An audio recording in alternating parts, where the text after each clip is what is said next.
Hey guys, and welcome back to this channel. In this video, I'll be showing you guys how you can get the latest. So it's here, you're just going to press on it and you're just going to accept quest. It says play Valorant for 15 minutes with your Discord client open to unlock an Impulse avatar decoration for 2 months. You can either play it or you can just leave. You don't have to be online for it, and I'll be right back once I've done playing the game. So I'm gonna just play this right now. And yeah, I'll be right back. Once you're done playing, you're just going to press claim reward here. And you are just going to then use it. And that's pretty much it really. I hope it was helpful for you guys. Don't forget to like, comment, share, and also subscribe to this channel if you haven't done that already.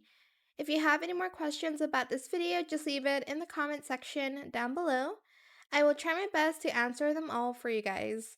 And if you found this video helpful, please click the thanks button as well. That is it. Thank you so much for watching. Bye!